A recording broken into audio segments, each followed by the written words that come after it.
Tai siūlau pradėti, kurie negalėjo prisijungti nuo pradžių, pasidalinsim vėliau įrašų. Tai truputį dėl pačios tvarkos, tai kaip ir minėjom, susitikimo pakvietime bus daromas įrašas pačio susitikimo, kuriuo vėliau pasidalinsime su susitikimo dalyviais. Taip pat labai prašytume viso susitikimo metu iki klausimų sesijos laikyti mikrofoną išjungtą. Jeigu eigoje pristatymo kiltų klausimų, prašom juos užduoti čate pačiame. Tai dėl pačio šiandien susitikimo matom, kad labai gausiai prisijungėt, labai džiaugiamės, kartu norim pasidžiaugti, kad sėkmingai užbaigėme arba pradedame užbaigti tą pirmąjį etapą su D4 pildymu, tai didžioji dauguma šiandien susirinkusių institucijų yra pateikusios D4 užpildytus, dalis jau jų yra patvirtinta, dalis mūsų VSSA darbuotojų yra patikrinta ir sugrąžinta jums patikslinti ir atsiprašome, bet dar dalis laukia patikrinimo dėl didelės apkrovos.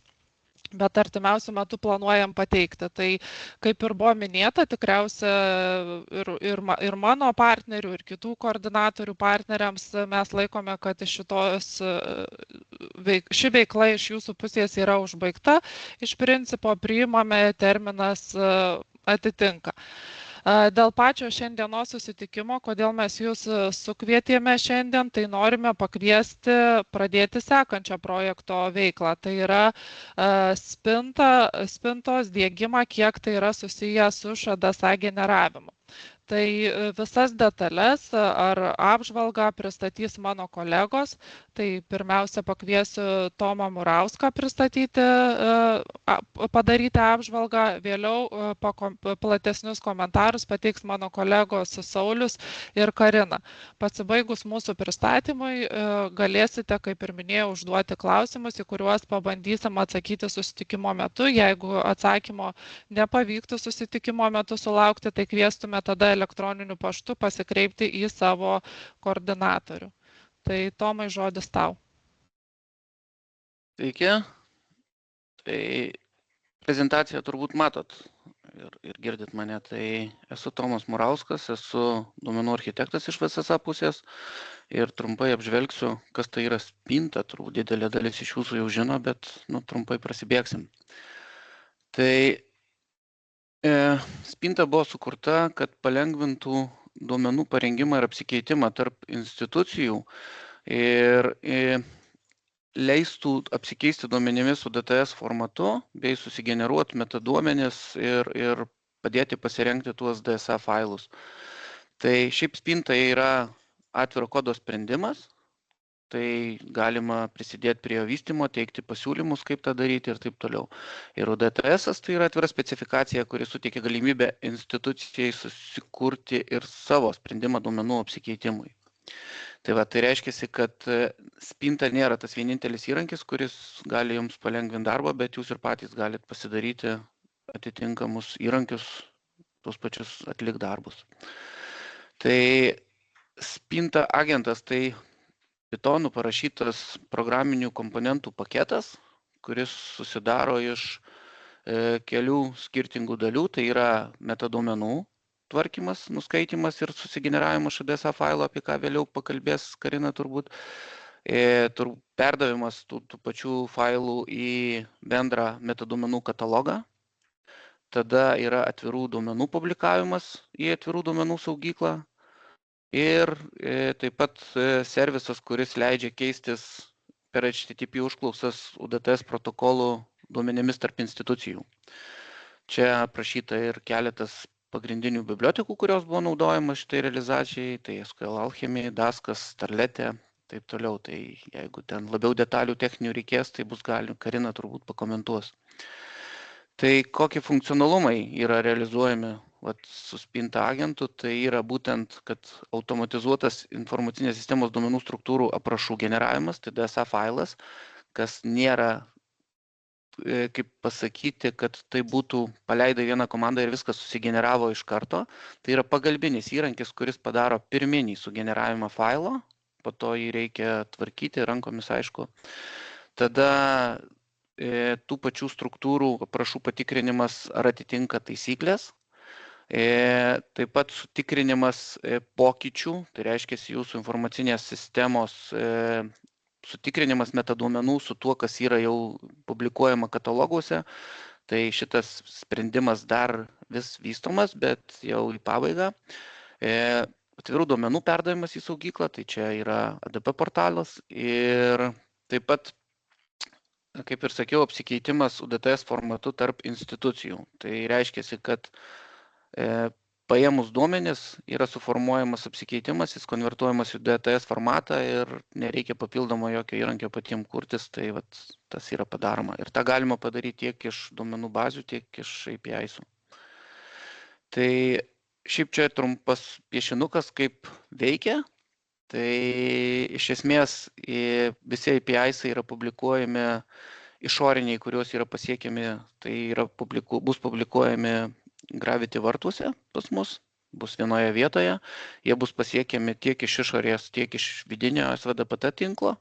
Ir duomenų apsikeitimas vyks darant užklausas per tuos Gravity vartus. Tai institucija, kaip ir mato, teikėja susigeneruoja, pasiruošia metaduomenis ir yra pasiruošusi, laukia užklausų iš duomenų institucijų gavėjų, kad galėtų gauti duomenis iš institucijos teikėjos. Ir tada spintos pagalba tie duomenys suformuojami, atitinkamai, aišku, pasirašius sutartis ir pagal metaduomenis ir gražinami duomenų gavėjai. Tai tiek ir taip pat, lygiai taip pat yra, kad atviri duomenys irgi gali būti publišinami per spintos pagalbą į saugyklą, iš kurios jau pateikiama viešam naudojimui. Toliau turbūt perduosiu žodį Sauliui, kuris šiek tiek papasakos apie etapus projekto ir pasakys, kurioje vietoje dabar mes esam ir ką mes naudosim šitoje vietoje. Tai labas rytas visiems susirinkusiam.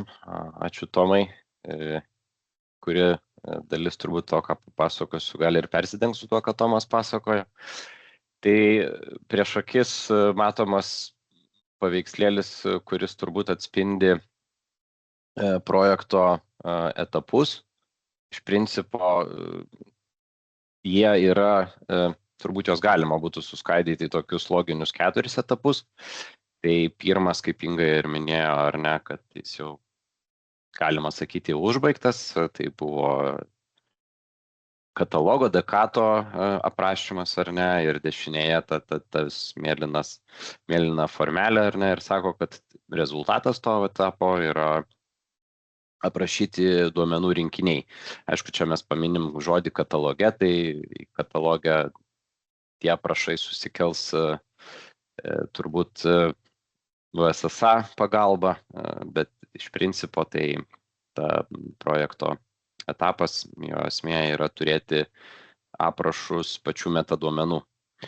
Tuomet yra antrasis etapas, antroji fazė, ar ne, tai tų DSA failų kūrimas, kurį šios susitikimo pradžioje Inga ir pakvietė, ar ne, pradėti.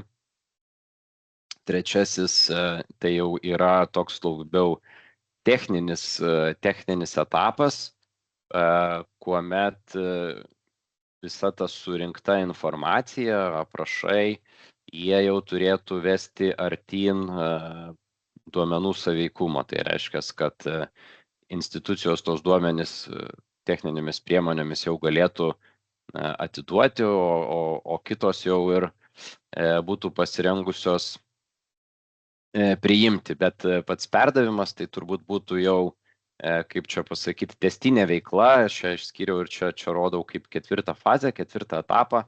Tai tas 4 etapas tai jau yra, kai atsiranda 2 šalys, viena, kuri duomenis atiduoda, kita jos nori pasiimti.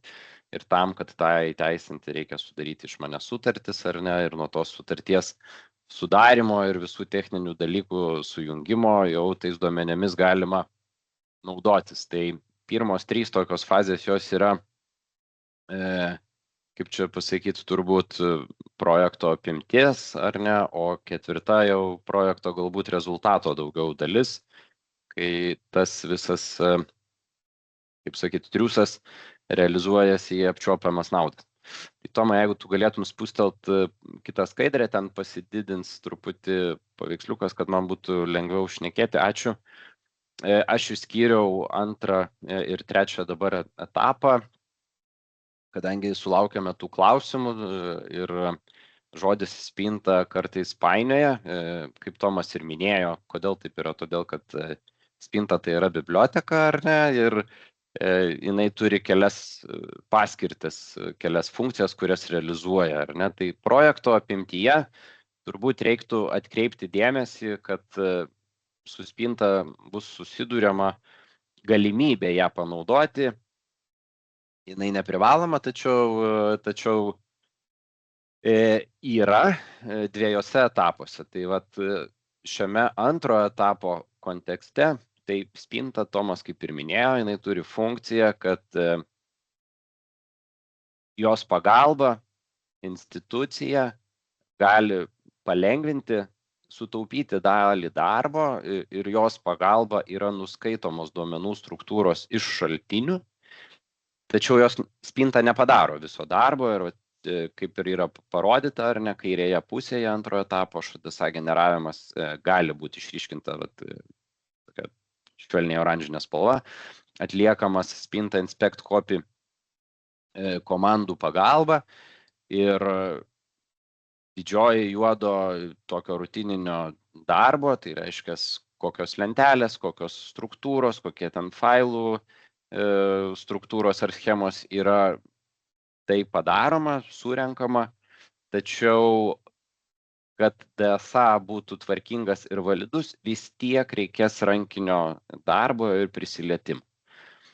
Yra kita alternatyva, spintos iš vis nenaudoti ir jeigu duomenų struktūros nesudėtingos, šaltiniai paprasti, tai gali būti, kad susidiegti spintą užtruktumėte ilgiau negu kad apsirašyti tą DSA, tai tuomet turbūt reiktų pasverti ar ne ir galbūt rinktis tą variantą, kaip spinta DSA prašymui yra nenaudoja.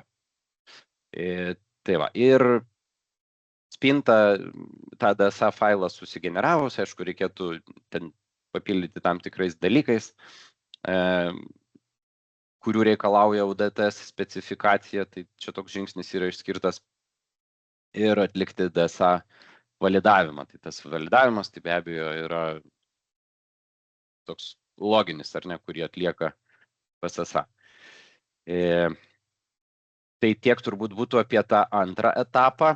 Apie trečią etapą nežinau ir nenoriu per daug plėstis, tačiau trumpai papasakoju, kad kadangi projekto tikslas, vienas iš tikslų yra įgalinti ir įvesti duomenų apsikeitimo procesuose tam tikrą standartą, standartizavimą, tą būtent UDTS specifikaciją, tai yra reikalavimas, kad visi duomenų mainai būtų atliekami UDTS formatu. Ir institucija, ar ne, informacinės sistemos tvarkytojas, jisai turi du kelius, kuriuo eiti. Tai vienas iš jų yra modernizuoti savo esamas duomenų paslaugas tiek, kad jos atitiktų tą UDTS formatą. Tai būtų variantas A ir tada spintos nereikia naudoti.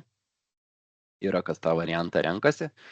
Ir variantas B tai yra, kai institucija ar ne, informacinės sistemos tvarkytojas nenori, negali savo esamos duomenų paslaugos modernizuoti, arba jos iš viso neturi, turi tik tai duomenų bazės ar failus. Tai tuomet mes siūlome diegtis spinta agentą.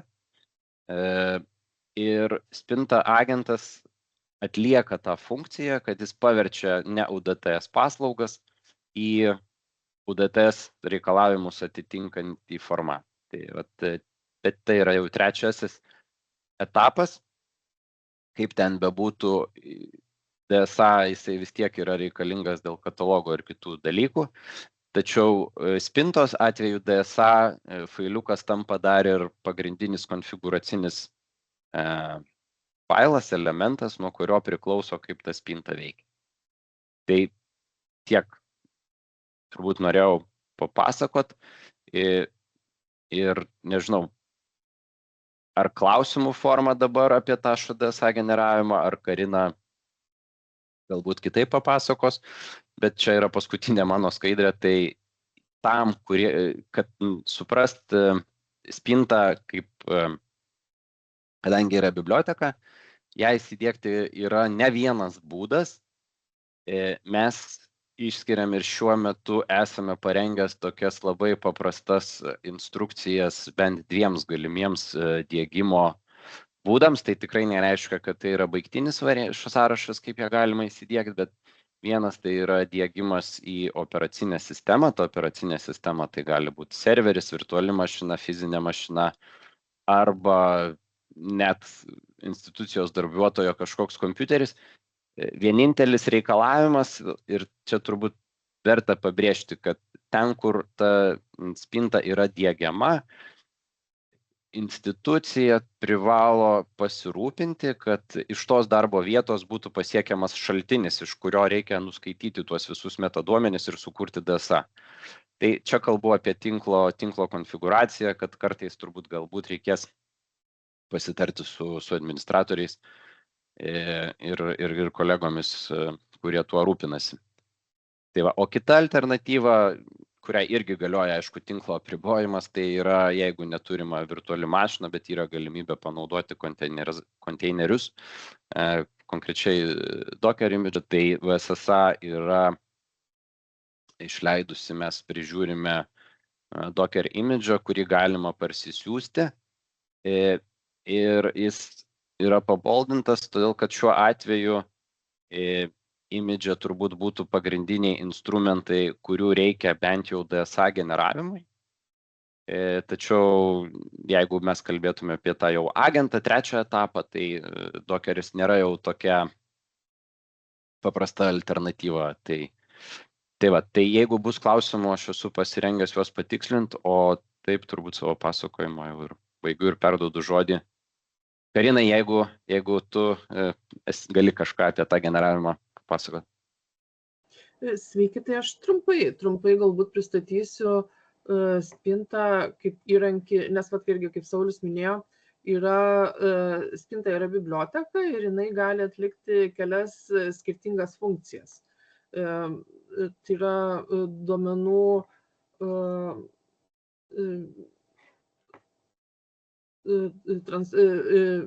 paėmimo, transformavimo įrankis, tai jisai gali veikti keliais režimais, bet šiuo metu mums yra aktualu, kaip naudoti Spinta ŠDSA generavimui, nes kitas funkcionalumas, ten Spinta kaip agentas, jis diegiamas jau ten yra daugiau dalykų, sudėtingesnis diegimas, nes turi būti ir diegiamas ir priemonės, kaip paskui tos duomenys pasiekti iš interneto Spintos pagalba. O šiuo etapu, kaip suprantu, jums svarbiausia yra ŠDSA generavimo dalis ir instrukcija, kaip suprantu, Inga arba siuntė, arba atsiūs vėliau, kaip susinstaliuoti ir kaip Spintos pagalba generuoti ŠDSA. Tai aš galbūt trumpai pristatysiu tą instrukciją.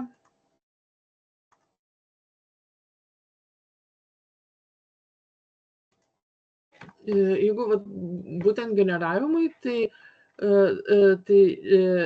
čia yra instrukcija, kuri buvo dar atvirų duomenų portalais parašyta, bet būtent generavimo dalis yra identiška ir atviriem duomenim ir DVMS projekte. Tai galima naudotis šią instrukciją. Tai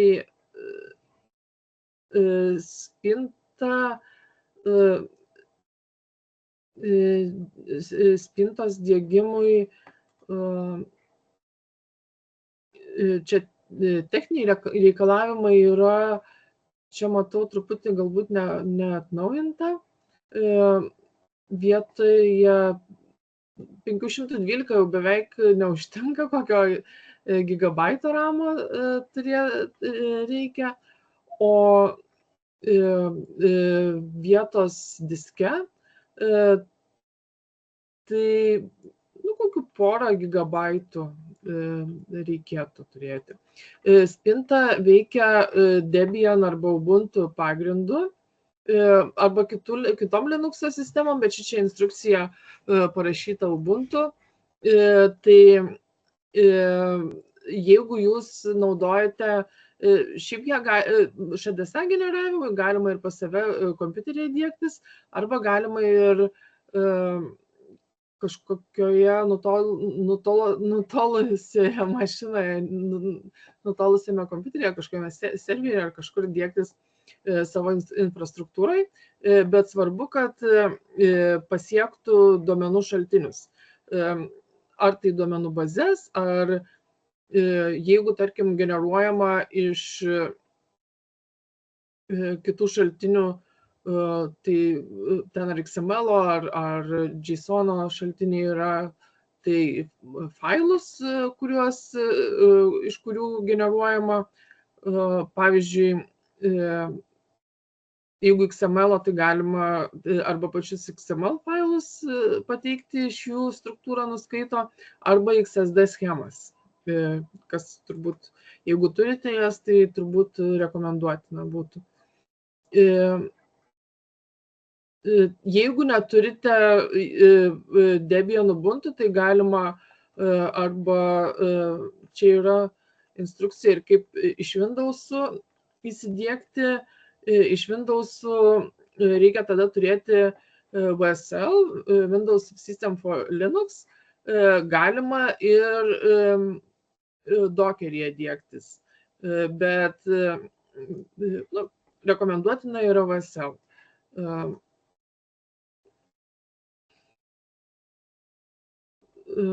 Tai projekto čia yra 2 diegimo nuorodos. Mes pateikiam, instaliuoti reikia per pipą, bet mes pateikiam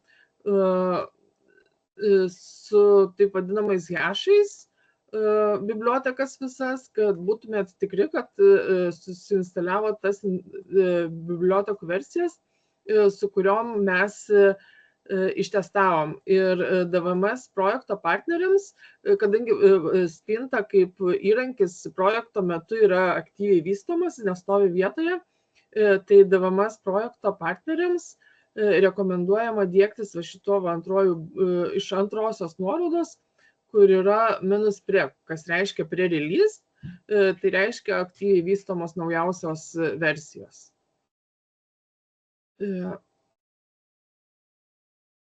Tai susiinstaliavus Spintą susidiegus, tada galima, pirmiausia, tai reikės susikonfigūruoti, kad pasiektų šaltinius, bet čia jeigu naudojate duomenų bazę. Jeigu iš failų naudojate, tai generavimo metu galima nurodyti failus. Arba galima ir generuojant tiesiai nurodyti prisijungimus per komandinę eilutę irgi. Tai yra, tada nebūtina konfigūruoti šaltinio config failę, bet sukonfigūruoti turbūt yra patogiau.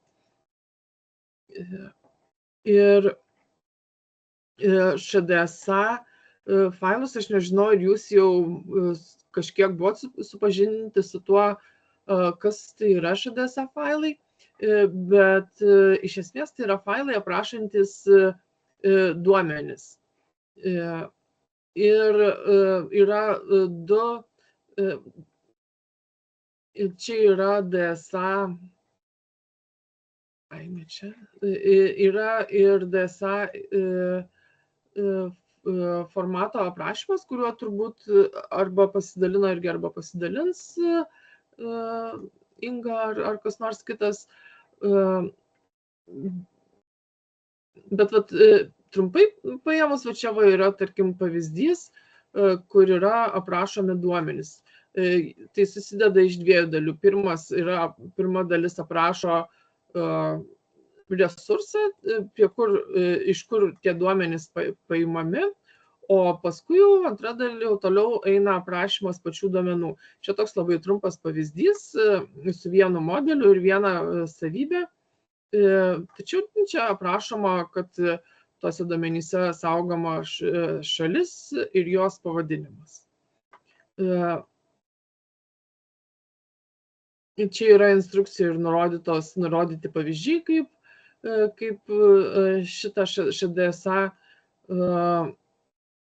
susigeneruoti ir iš įvairių šaltinių, iš duomenų bazių, toliau iš XML, iš XSD schemos.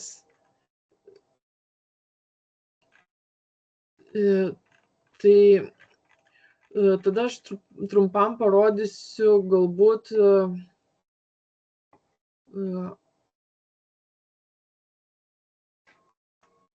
kaip atrodo. Tai ir šitos DSA failus galima generuoti arba rašyti rankomis patiems. Generuoti yra aišku patogiau, bet vis tiek sugeneravus reikia aprašyti ir kitus ir įvairius dalykus, pavyzdžiui, pavadinimus pakeisti, pridėti title, description laukelius, kur aprašymai duomenų prisideda.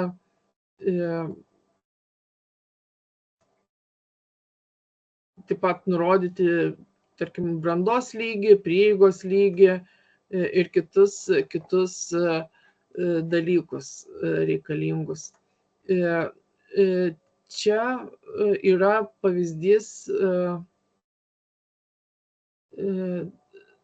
šablonas, kurį galima naudoti rankomis aprašant duomenis. Galima irgi parsisiųsti šitą šabloną ir rankomis jį užpildyti, nurodant visus duomenis. Tačiau jeigu rankomis pildysi, tai labai svarbu užpildyti ir source stulpelį, žinoti, kaip jį užpildyti, nes jisai nurodo, kaip jūsų duomenys bus pasiekiami. Tai tarkim, jeigu šitas esybė ateina iš kažkokios duomenų bazės lentelės, tai čia source reikia užpildyti tos lentelės pavadinimą, o šitie dalykai ateina iš tos duomenų bazės lentelės laukų, tai čia reikia užpildyti tų laukų pavadinimus.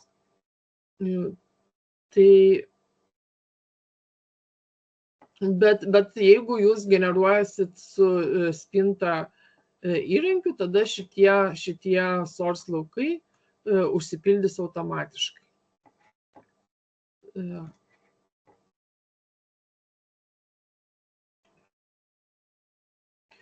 Tai turbūt tiek.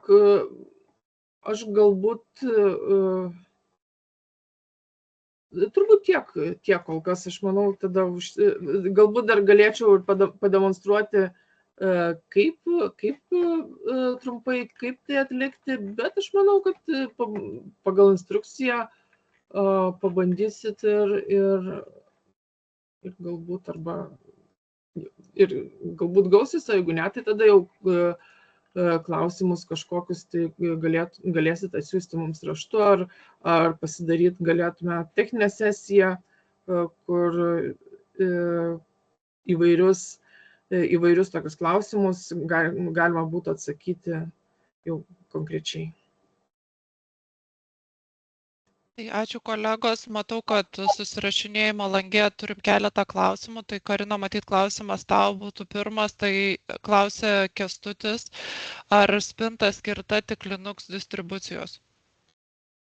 Taip, Spinta veikia šiuo metu tik tai su Linux distribucijomis. Tai jeigu naudojat Windows'us, tai reikia, kaip jau minėjau, VSL naudoti arba Dockerį. Čia yra instrukcija, kaip VSL naudojant. Čia tiesiog parašyta, kad labai trumpai, bet taip per VSL reiktų, jeigu yra Windows'ai. Mac'ose irgi veikia, bet įtariu valstybinėse institucijose turbūt retai bus Mac'osai, bet veikia Mac'ose.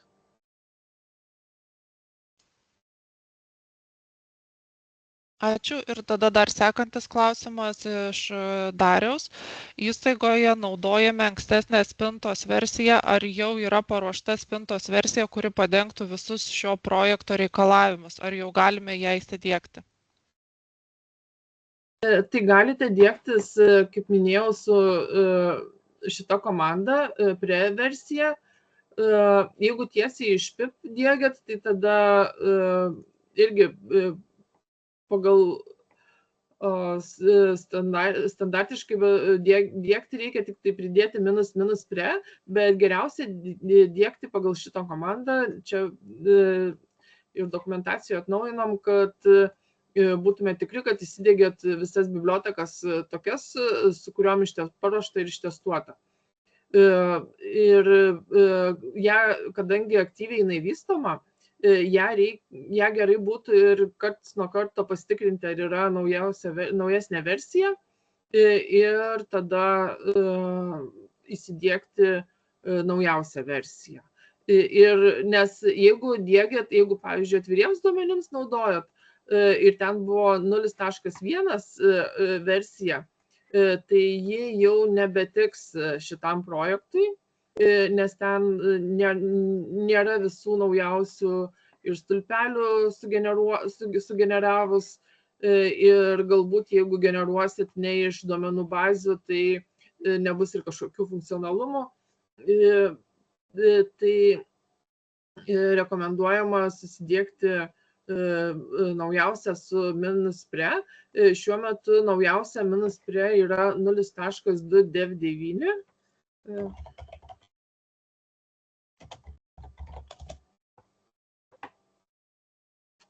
Čia PyPI galit susirasti spintą ir jos versijas. Šičia rodo naujausią jau released versiją, išleistą, bet iš tų pre-release versijų galit va čia release history susirasti ir matysit šičia, kokia yra naujausia išleista versija. Tai šiuo metu 0.2 dev9, bet numatoma greitai galbūt šiom dienom, gal kitos savaitės pradžioj išleisti ir dev10 versiją ir galbūt kitą mėnesį ar sausio mėnesį išleisti ir naują versiją ne pre-release, bet čia priklausys, kaip nuspręsim, dėl to, kad kai aktyviai vystoma, tai tos pre-release versijos jos leidžia greičiau tos pakeitimus išleisti ir kadangi projektas yra vystymo stadijoje, gali būti, kad vis tik taip nuspręsim tik tai projekto galiau, nes čia projektas ir yra duomenų valdymo modelio sukūrimas, tai jisai yra kuriamas ir įrankiai irgi tuo pačiu metu yra vystomi. Tai galbūt tik tai jau projekto gale išleisim stabilią versiją, bet galbūt ir anksčiau.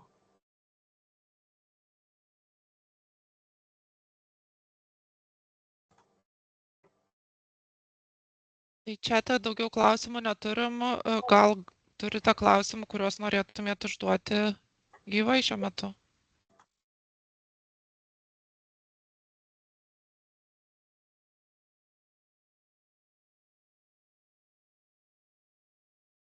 Suprantu, kad klausimų nėra, iš mūsų pusės irgi matyti visa informacija, kurią šiandien buvom pasiruošę, yra perduota, tai tada tiesiog trumpai apibendrinsiu šiandienos susitikimą. Tai kaip ir minėjau, dėkojom, kad taip gausiai susirinkot. Jeigu klausimų nėra, tai arba viskas buvo labai aišku, arba tiesiog dar nespėjote susipažinti, kas irgi yra savaime suprantama.